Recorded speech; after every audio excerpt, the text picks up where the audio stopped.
तो परमेश्वर का वचन जो हमें बता रहा है रोमियो का 3 बाब और उसकी 9 आयत से लेकर के जो बहने पढ़ा है 20 आयत तक, उसमें परमेश्वर जिस मनुष्य के बारे में बात कर रहा है, परमेश्वर कह रहा है जिस मनुष्य को परमेश्वर ने इंसान बना के इस दुनिया में भेजा, उसने परमेश्वर पे भरोसा ना करने के, उसने संसार पे भरोसा करा, संसार की बातों पे विश्वास किया है और उसमें बना रहा है। और उसने परमेश्वर क्या बताता है, उसकी कमी है, उनकी बातों को बता रहा है वो लोग क्या हैं और कैसे हैं और किस तरह के हैं।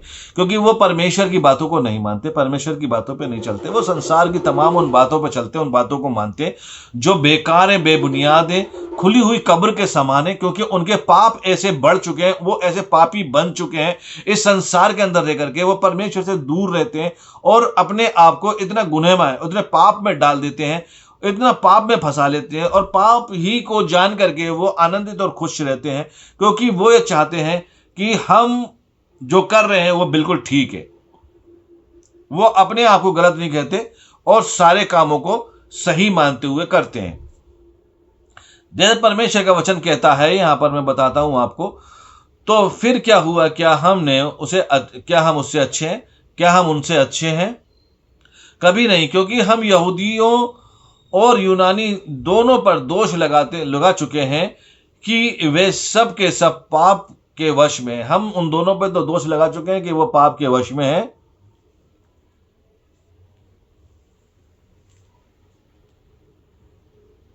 जैसा लिखा है कि कोई धर्मी नहीं, जैसे लिखा है, परमेश्वर कहता है जैसा लिखा है कि कोई भी धर्मी नहीं, एक भी नहीं, एक भी नहीं, कोई समझदार नहीं, कोई परमेश्वर का खोजने वाला नहीं, कोई नहीं है, कोई समझदार नहीं, कोई सही इंसान नहीं है, कोई परमेश्वर को जानने वाला नहीं। जैसे मैंने पहले बताया आपको, परमेश्वर को पुकारने वाला कोई नहीं है।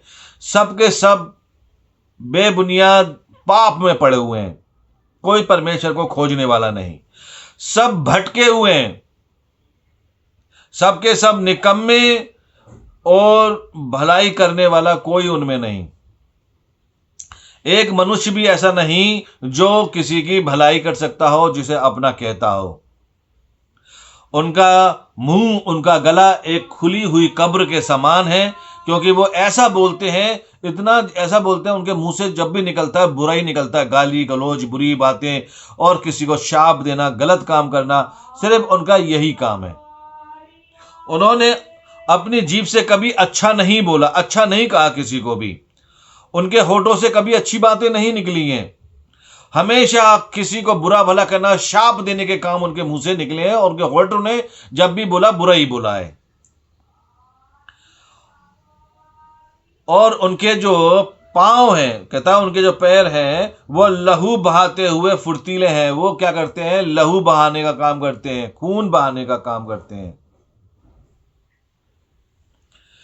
कहीं पर भी किसी भी जगह जाना है, कोई भी काम करना है, गलत काम के लिए निरंतर तैयार है, हमेशा तैयार है गलत काम के लिए। कि वहां जाना है, वहां गलत काम हो रहा है, तुरंत वहां पहुंचेंगे। कि वहां पर लड़ाई झगड़ा हो रहा है, वहां मारपीट हो रही है, वहां पहुंचेंगे। अरे वहां पर ऐसा करना है, उसको मारना है, कूटना है, पीटना है, वहां चलना, चलो भाई चल दिए।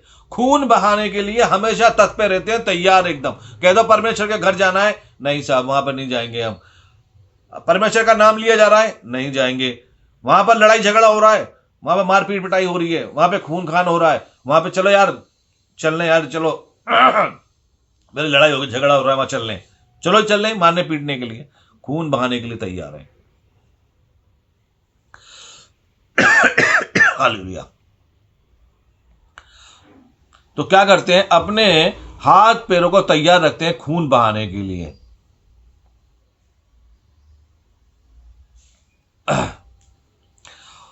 उनके मार्गों में जो क्या होता है, उनके मार्गों के अंदर उनके जो अपने अपना रास्ते होते हैं, जिस जगह पे वो जाते हैं, वो जिन रास्तों को तैयार करते हैं, जिन रास्तों को बनाते हैं, वो चाहते हैं कि हम इस रास्तों पर चलें। उनके रास्ते कैसे होते हैं? सारे बुरे, गंदे, गलत काम करने वाले उनके रास्ते होते हैं, कभी अच्छे नहीं होते। जिनमें नशा, पत्ती, धूम्रपान और शराब, दारू, ये सारे उनके नशे ऐसे काम होते हैं जिनमें वो जाते हैं और उन कामों को करते हैं। उन्होंने क्या कर रखा है? उनके जीवन अगर उठाकर देखोगे, उनके काम देखोगे, जीवन में कलेश, दुख, तकलीफ, परेशानी, पीड़ाएं, जेब में पैसा नहीं है, मार पिटाई कर रहे हैं, कभी सड़क पे बैठे हैं तो कभी सड़क के बाहर खड़े हुए हैं, कोने पे नुक्कड़ पे खड़े हैं। क्या काम कर रहे हैं? बुरी संगतियां कर रहे हैं, बुरी सोचों में चल रहे हैं, बुरी बातें कर रहे हैं। कोई अच्छी शिक्षा उनके पास में नहीं, सही काम उनके पास में नहीं है उनके लिए। पीने के लिए दारू दे दो, जो मर्जी कराओ, मार पिटवाई कराओ, गाली दिलवाओ, जो मर्जी करवाओ उनसे।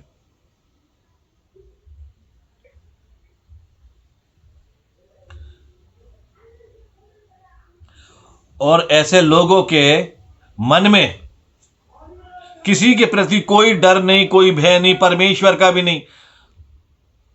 कुछ भी कहलवाओ, तुम उससे कहो, समझाने के लिए कहोगे, वो तुम्हें उल्टा सीधा बकेंगे, गाली गलौज बकना शुरू कर देंगे तुम्हें। उल्टी सीधी हरकतें तुम्हारी उनसे कराओ, बुरे काम जितने मर्जी करा लो, बुरे सारे भरे पड़े उनके अंदर। वो बुरे कामों के भरे हुए हैं, हर बुरी चीज से भरे हुए हैं, क्योंकि उन्होंने, परमेश्वर ने तो उन्हें इंसान बना के इस दुनिया के अंदर भेजा कि वो जाओ और मेरे नाम को फैलाने का काम करो, जाओ मेरे नाम को लो, जाकर के मेरे नाम को लोगों को बताओ, परमेश्वर का काम करो। लेकिन वो यहाँ क्या करते हैं? आते हैं, आने के बाद में वो क्या करते हैं? सारे बुरे काम सीखते हैं, संसार के कामों में मन लगाते हैं, संसार की बातों में मन लगाते हैं। कौन सा? छल कपट, व्यभिचार, काली अंधकार की शक्तियां हैं, जादू टोना टाटका, बुरी संगति से लुचपन करना, मार पिटाई करना, खून करना, चोरी करना, झूठी गवाहियां देना, झूठ बोलना, परमेश्वर के वो सारे काम वो कर्म करते हैं और इसी में मन लगाते हैं। और उनके रास्ते भी ऐसे ही हैं, इन्हीं रास्तों के ऊपर वो चलते हैं, इन रास्तों से वो अलग नहीं होते। कुछ दिन पहले मैं अभी वचन में जब एक बार पढ़ रहा था, और मैंने एक वचन अपने फादर का सुना, क्या नाम है, अंकुर डोलार का, सुन रहा था। उन्होंने कहा कि मैं एक वचन डेली पढ़ता हूं, सुन प्रकाशमान हो, तेरा प्रकाश आ चुका है। यानी कि परमेश्वर ये बताने की कोशिश कर रहा है कि तेरा प्रकाश आ चुका है। प्रकाश मतलब रोशनी आ चुकी है, और जब रोशनी आ चुकी है तो रोशनी कहीं ना कहीं तो आई है। यानी कि अब तक जहां अंधेरा था वहां रोशनी है, क्योंकि परमेश्वर कह रहा है कि उठ, तेरा प्रकाश आ गया है। क्योंकि अभी तक तेरा प्रकाश नहीं आया था, अंधकार था, लेकिन अब जो अंधकार दूर करने के लिए रोशनी आ गई है। परमेश्वर का वचन कहता है कि जिसने परमेश्वर की ओर निगाहें लगाई, जिसने खुदावंद खुदा की ओर आंखें उठाई हैं, उसने परमेश्वर का नूर पाया है, उसने उसकी रोशनी पाई है, उसकी चमक पाई है, उसकी खूबसूरती, सुंदरता पाई है, उसने वचन पाया है, उसने आशीष पाई है, उसकी सामर्थ पाई है, ताकत पाया है, बल पाया, लहू पाया है उसने। ये सब क्या है? ये परमेश्वर की रोशनी है। यह रोशनी का काम करती है। रोशनी क्या काम करती है? रोशनी अंधकार को खत्म करती है। अंधकार कभी भी रोशनी को ग्रहण नहीं करता, लेकिन जहां पर रोशनी जाती है अंधकार को खत्म कर देती है, अंधकार ऑटोमेटिकली खत्म हो जाता है। अंधकार रोशनी में नहीं टिपकता, निकल जाता है, भाग जाता है। अंधकार में दिया लेके जाओ घर के अंदर, रोशनी लेके जाओ, सारी तरफ रोशनी रोशनी हो जाएगी। अंधकार जहां था अब नहीं रहा। परमेश्वर का वचन एक रोशनी है जो परमेश्वर हमें देता है, क्योंकि परमेश्वर कहता है जिसने प्रभु की ओर निगाहें लगाई उसने प्रभु के नूर को पाया है, उसने प्रभु की रोशनी को पाया है। और परमेश्वर की रोशनी हमारी परमेश्वर का वचन, जिसने परमेश्वर का वचन को पढ़ा, जिसने परमेश्वर की ओर अपनी निगाहें लगाई, उसने परमेश्वर यीशु मसीह का नूर पा लिया, रोशनी पा ली। और जो परमेश्वर की रोशनी में चलता है, जो परमेश्वर की रुआ में चलता है, जो परमेश्वर की संगति में चलता है, वो कभी भी बुरे कामों में नहीं चलेगा, क्योंकि बुरे काम हमेशा अंधकार के हैं। परमेश्वर अंधकार बताता है, अंधकार जो है पाप को दर्शाता है, सारे बुरे कामों को दर्शाता है। और बुरे काम, रोमियो की किताब वो कहता है कि हम लोगों को बुरा कहते हैं, और जब हम उसको बुरा कह रहे हैं तो यानी कि हम अपने आप को अच्छा साबित कर रहे हैं कि मैं उससे बेहतर हूं। क्या हम बेहतर हैं? परमेश्वर ने कभी भी तुम्हें किसी को भी गलत कहने के लिए नहीं बोला है। परमेश्वर कहता है कि जो मनुष्य मैंने बनाया तुम उसे गलत मत कहो। परमेश्वर पतरस से कहता है कि ले, एक चादर भेजता है उसके पास में और कहता है कि ले मार और खा इसके अंदर, क्योंकि तुझे अभी जाना है, ताकत चाहिए।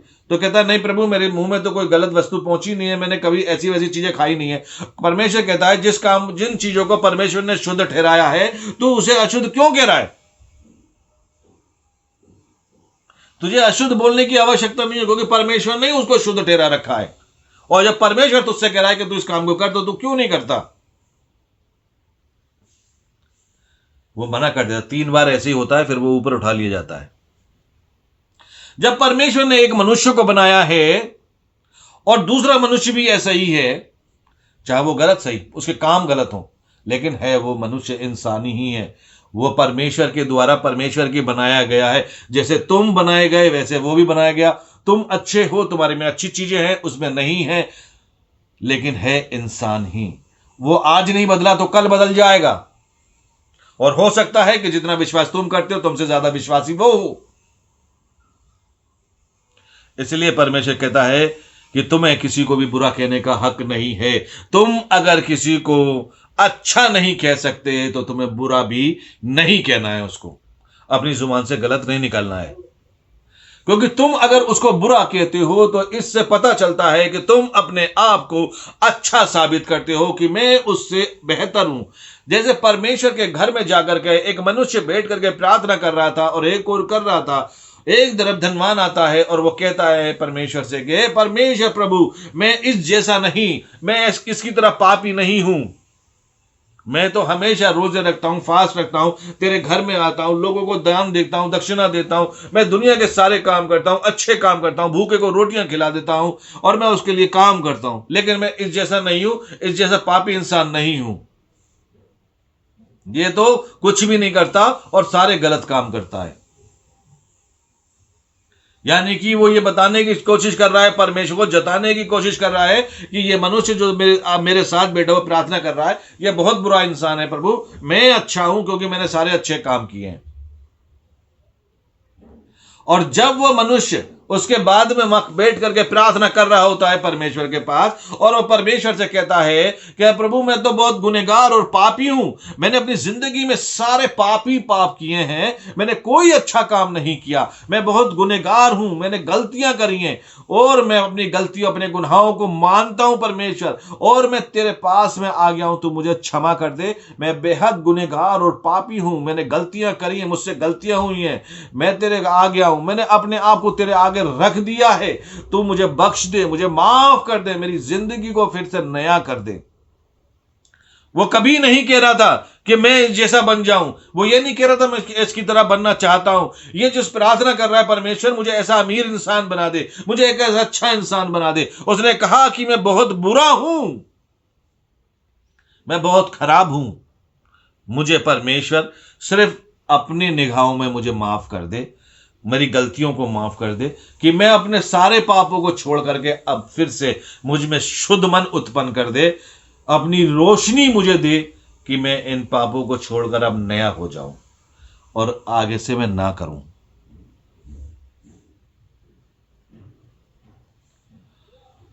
संसार में पाप हमारे जीवन के अंदर बहुत ढेर सारे हैं, बहुत पाप हैं, हमेशा हम कहीं ना कहीं गलत होते हैं।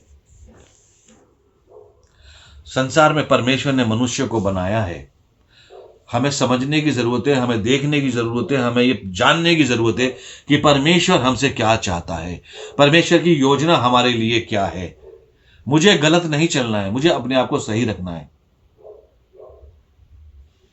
इसलिए हमें किसी को बुरा कहने की जरूरत नहीं है कि हम किसी को बुरा बोलें। अगर हम किसी को बुरा बोलते हैं तो अपने आप को सही साबित करते हैं, और फिर हमें यह जानने की जरूरत है कि क्या मैं सही हूं या मैं गलत हूं। अगर मुझ में कोई गलती नहीं पाई जाती है तब तो तुम किसी को कह सकते हो, लेकिन परमेश्वर का वचन कह रहा है या कोई भी सही नहीं है, यहां सारे के सारे पापी हैं। मैं जब जिसको देख रहा हूं सब गुनाह में लिप्त हैं, सारे के सारे पापी हैं। लेकिन यहोवा परमेश्वर मेरा पिता, जिसे हम अपना खुदावंद खुदा कहते हैं, आप उसके पास में आकर के अपनी गलतियों की, अपनी गुनाहों की माफ़ी मांग करके परमेश्वर से क्षमा मांग सकते हैं और कह सकते हैं कि प्रभु, मेरी गलतियों की मुझे माफ़ी दे, मुझे क्षमा कर, मुझे माफ़ कर दे, मेरा ज़िंदगी बदल दे, मेरे को अपनी रोशनी डाल, मुझे नूर डाल मेरे ऊपर, कि मेरा जीवन बदल जाए और मैं फिर से नया हो जाऊं। बहुत ज़रूरी है परमेश्वर के साथ में ऐसी संगति करना। परमेश्वर को मुंह से, दिमाग से नहीं है, हमें परमेश्वर को दिल से सोचने की जरूरत है, हमें परमेश्वर को दिल से पुकारने की जरूरत है। और अगर महसूस करना है परमेश्वर को और उसकी आत्मा को, तो वो दिल के अंदर होनी चाहिए तुम्हारे। अगर दिल में आपने उसको महसूस कर लिया है, तो जो वचन आपको दिया जा रहा है ये आपको मीठा लगेगा। आप इसके पीछे दौड़ोगे, छोड़ोगे नहीं इसको। इसका टेस्ट ऐसा है कि अगर आपने इसे चख लिया, फिर आप इसको छोड़ने वाले नहीं हो। और परमेश्वर इसीलिए कहता है कि मैं पापी और गुनहगारों के लिए आया, मैं बीमारों के लिए आया, मैं लोगों को चंगा करने के लिए, इनके जीवन को बताने के लिए, इसको ठीक करने के लिए आया।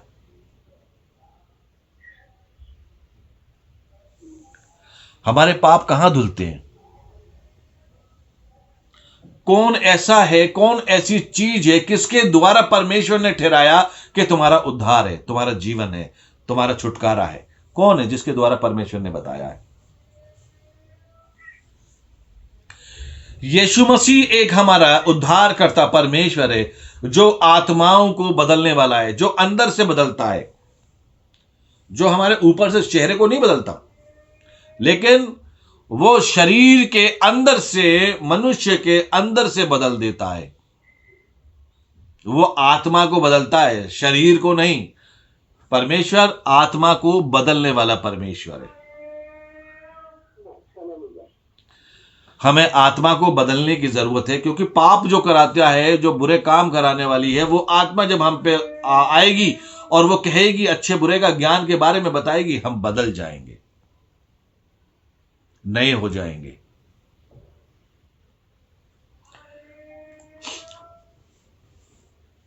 हमारी माफी एक बार हो चुकी है, हम क्षमा किए जा चुके हैं, हम क्षमा किए जा चुके हैं, हमारी माफी हो चुकी है। हमें अब गुनाह नहीं करना चाहिए, हमें पापों में नहीं पड़ना है, हमें पापों में नहीं पड़ना है, हमें गुनाहों में नहीं पड़ना है, हमें लोगों के बीच नहीं चलना है, हमें चोरों पे चौकों पे खड़े होकर के गालियां नहीं बकनी है, दारू नहीं पीने हैं, दारू पी के लड़ाई झगड़ा नहीं करना है, बदतमीजी नहीं करनी है, चोरी चकारी नहीं करनी है, लुचपन नहीं करना है, छेड़ना नहीं है, किसी को बुरी बातें नहीं बोलनी है। हमारे रास्ते अच्छे होने चाहिए, बिल्कुल अलग होने चाहिए हमारे, क्योंकि परमेश्वर कहता है तुम सब एक हो। जो वो मांगेगा मैं उसको भी दूंगा, जो तुम मांगोगे तुम्हें भी दूंगा। तुम्हें उसके लिए प्रार्थना करने की आवश्यकता है। बुरा बोलने से बेहतर है कि तुम उसके लिए प्रार्थना करो। जब तुम कुछ नहीं कर सकते तो कम से कम प्रार्थना करो, छुड़ाए और बचाए जा सको।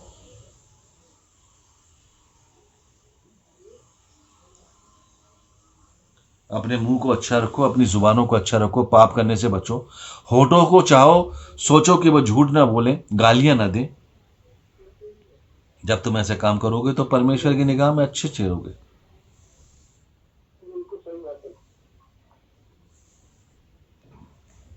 परमेश्वर में बना रहने के लिए हमें बहुत कुछ करने की ज़रूरत है। अपने आप को बदलने की ज़रूरत है, अपने शरीर को भी और आपके आत्मा को, दोनों को बदलने की ज़रूरत है। जब आपकी आत्मा बदलेगी तो आपका शरीर भी बदल जाएगा। सबसे पहले आपको अपने आत्मा को बदलने की ज़रूरत है।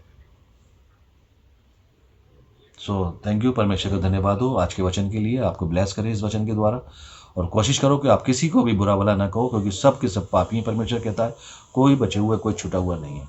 लेकिन हाँ, तुम अगर परमेश्वर को विश्वास के द्वारा मांगते हो और उसमें बने रहते हो, उसके पीछे चलते हो, तो परमेश्वर तुम्हें छुटकारा और देता है, जीवन को बदलने की आत्मा देता है, सामर्थ्य देता है।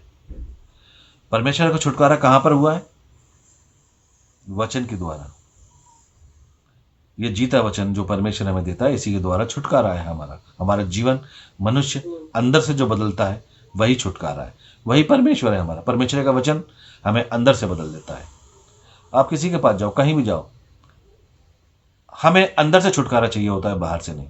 शराब पीने वाला है, जब प्रभु के पास में आता है शराब छोड़ देता है, दारू नहीं पीता है।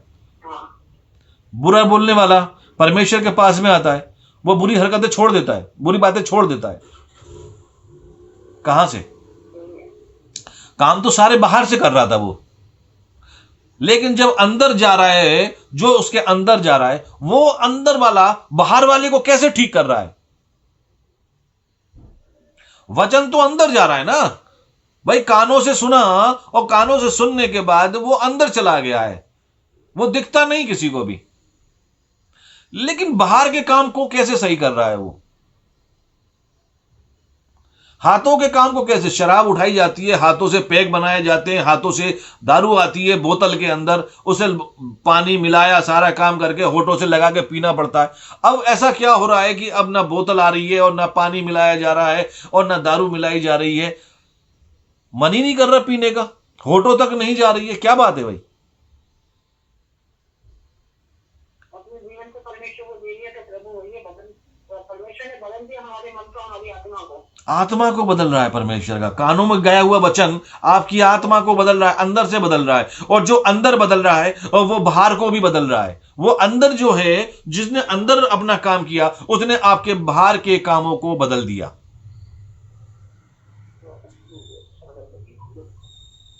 हमें बाहर नहीं, सबसे पहले अंदर बदलना है। जब हम अंदर बदल जाएंगे तो बाहर का एरिया, बाहर का तो देखने वाली सारी चीजें ऑटोमेटिकली अपने आप ही बदल जाएंगी। वो दिखता नहीं है, वो महसूस नहीं होगा, बाद में दिखेगा। जो अंदर गया है वो दिखाई नहीं देता है, जो अंदर गया है वो दिखाई नहीं देता, लेकिन आपके काम दिखाई देते हैं। और जब दिखाई देंगे तो जानेंगे कि परमेश्वर का वचन काम कर रहा है। इसलिए उसके लिए प्रार्थना करो कि उसका छुटकारा हो। थैंक यू, परमेश्वर आपको आशीष दे आज के वचन के लिए। जो परमेश्वर देता है उसको ग्रहण करो। जय मसीह की। चलिए प्रार्थना करते हैं छोटी सी, ठीक है? मैं आप लोगों के लिए प्रार्थना करता हूं, आप सभी लोगों के लिए, और सब परमेश्वर में आनंदित हैं और इस वचन के द्वारा कि परमेश्वर ने जो दिया है हम उसके लिए प्रार्थना करते हैं। धन्यवादों का दूसरा रब्बा है खुदान परमेश्वर, मैं तेरा शुक्र और धन्यवाद देता हूं तमाम सुनने वाले लोगों के लिए परमेश्वर, तेरे बच्चे बेटे बेटियों के लिए, और यहाँ देखने वाले ऑनलाइन जितने भी खुदान बैठे हुए हैं, एक एक जन को परमेश्वर तेरी सामर्थ, तेरी ताकत, तेरी आग के लिए परमेश्वर, तेरी आग उन पे उतर जाए खुदान प्रभु जी, तेरे द्वारा ब्लेस कर दिया जाए खुदान, तेरी सामर्थ आए खुदान प्रभु जी, तेरे रूह के द्वारा नए हो जाए खुदान प्रभु जी। अरे यार खुदान परमेश्वर, हर विपत्ति परेशानी दुख तकलीफ बीमारी को निकाल के बाहर कर दे। इन्हें खुदान प्रभु जी अपने हाथों में समेट खुदान प्रभु जी, तमाम वो बुरी संगति, बुरी बातें, बुरे काम खुदान प्रभु जी, वो मुंह से निकलने वाले आप शब्दों को खुदान प्रभु जी रोक दीजिए। मेरे परमेश्वर खुदान प्रार्थना करता खुदान प्रभु जी, इनके रास्तों को खुदान प्रभु जी अपने वचनों के द्वारा खुदान प्रभु जी इनके ऊपर, इनकी जिंदगी में भेज दिए। ये परमेश्वर का वचन कहता है, जिनने परमेश्वर की ओर निगाहें लगाई उसने उसकी ओर से नूर पाया है, रोशनी पाई है। आज वो रोशनी खुदान प्रभु जी इनके अंदर मनुष्य को चंगा कर दे खुदान प्रभु जी। अंदर जो खुदान प्रभु जी बैठा हुआ है, जो भरा हुआ है, वो सब निकल के बाहर आने वाला हो यीशु मसीह नासरी के नाम में। यहोवा मेरे परमेश्वर खुदान प्रभु जी वो इनके अंदर का तमाम अंदर की गंदगी को निकाल के बाहर कर दे। यहोवा मेरे परमेश्वर आज आप में बड़े फले फूले आशीष पाए, तमाम बुरी संगति, बुरी चीजें, बुरी सोच, सारी चीजें निकल के बाहर हो जाएं यीशु मसीह नासरी के नाम में। यहोवा मेरे परमेश्वर खुदान प्रभु जी हम सब बहन भाइयों के साथ हो, हमारे साथ हो और मेरे साथ हो खुदान, मेरे घर परिवार खानदान वाले सब पे तेरी दया हो खुदान प्रभु जी। एक एक जन के साथ हो खुदान प्रभु जी, अरे गलती गुनाह पाप और क्षमा बीमारियों काटी खुदान प्रभु जी, इनके शरीर में जो दुख तकलीफ परेशानी पीड़ाएं बीमारियां, लंगड़े लूले अंधे काने चंगे सब ठीक हो यीशु मसीह नासरी के नाम में। हर एक बीमारी यीशु के नाम से निकल जाए खुदान प्रभु शरीरों को छोड़ के। मेरे जिंदा खुदाबंद परमेश्वर अपनी आत्मा उंडेल खुदाबंद प्रभु जी, बुद्धि और ज्ञान खोल, वचन की बातों को सिखा खुदाबंद प्रभु जी। जो बातें तूने बताई है खुदा ने हमारे हृदय रूपी पट्टियों पर लिख जाए और ये हमारे हृदय रूपी पट्टियों पर लिखी हो खुदाबंद प्रभु जी, से हमेशा मनन करने वाले हो। शत्रु हमारे जीवन का हिस्सा ना हो खुदाबंद प्रभु जी, हमारे शरीरों को छोड़ और निकल जाए। प्रतिदिन खुदा हमारे साथ रहकर परमेश्वर हमारी इबादत दुआ प्रार्थनाओं में हमारी मदद कर कि परमेश्वर हम बड़े खुदा प्रभु जो 100 गुना फल लाए चुराने वाला कोई ना हो। यहोवा जो तेरी ओर से मिलता है वो संसार में कहीं नहीं मिलता मेरे परमेश्वर, तू इसे हमें सामर्थ्य भर खुदा प्रभु जी, प्रतिदिन बढ़ते जाए हमारे जीवन में तेरे कार्य हो। मैं तुझे बढ़ू और फल फूल आशीष पाऊं यीशु मसीह नासरी के नाम में होकर मांगता हूं, सुन और कबूल कर। आमीन आमीन आमीन। यस जीसस, आमीन। आए हमारे बाप तू जो आसमान पे, तेरा नाम पाक माना जाए, तेरी बादशाह है, तेरी मर्जी जैसे आसमान में पूरी होती है जमीन पे पूरी हो। तुम्हें रोज की रोटी आज हमें बख्श दे, जिस तरह कसूर को माफ करते हैं तुम्हारे कसूर को माफ कर, मजमाश न पड़े, दर की बुराई से बचा, क्योंकि बादशाह कुदरत जलाल हमेशा तेरे लिए। आमीन आमीन आमीन। आप सबको जय मसीह की। परमेश्वर आप सबको ब्लेस करे आज के वचन के द्वारा।